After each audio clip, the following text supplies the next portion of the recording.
हरि ओम आत्मीय भक्तजनों सप्रेम जय श्री हरि ओम एम ओम जय माँ सरस्वती। आज की वीडियो में मैं एक दृष्टांत सुनाने जा रहा हूँ।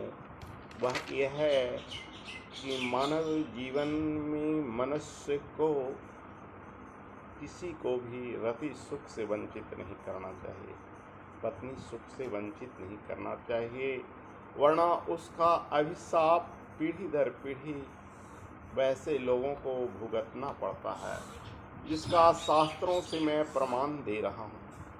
कभी भी किसी को पत्नी पति से अलग नहीं करना चाहिए, किसी दाम्पत्य जीवन में खलल नहीं डालनी चाहिए। आज आम बात हो गई है, पति पत्नी को लड़ाकर दोनों को अलग करके एक तीसरे व्यक्ति उसकी संपत्ति को अपहरण करता है और उससे अपना मनमाना उपयोग करता है।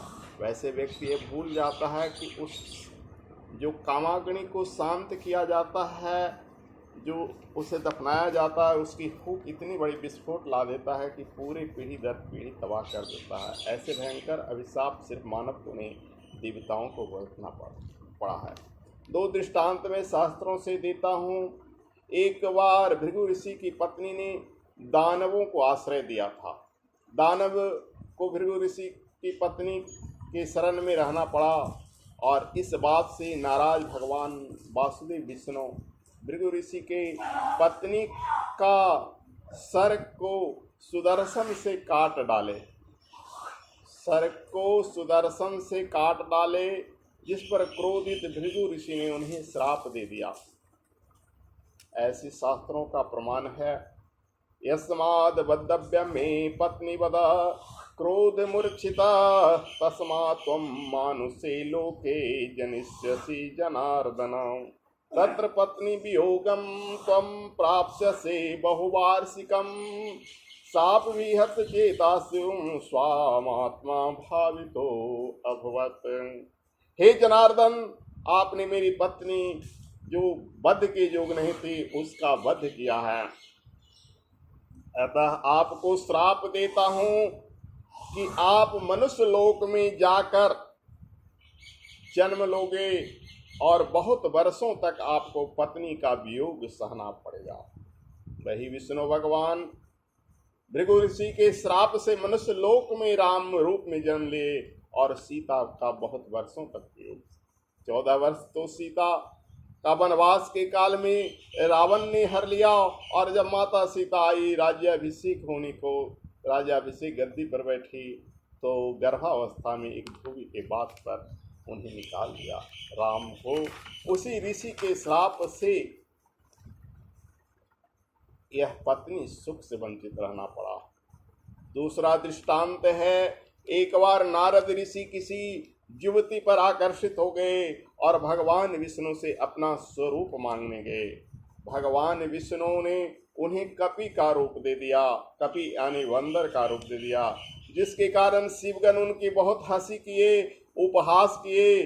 और जो युवती थी वो साधारण नहीं थी और नारद की परीक्षा लेने वाली लक्ष्मी स्वरूपा थी, जिसे भगवान विष्णु उसके सामने ही हर कर ले गए, यानी उनके गले में जयमाला दी। तो नारद को श्राप मिला, जिसका दृष्टांत रामचरितमानस से देता हूँ। दुल्हिनी ले गए लक्ष्य निवासा, निप समाज सब भयौ निराशा। मुनि अति विकल मोहमती नाठी, मनिन गिर गई छूट जनु गाठी। तब हर गण बोले मुस्काई, निज मुख मुकोर बिलो कहूँ जाई।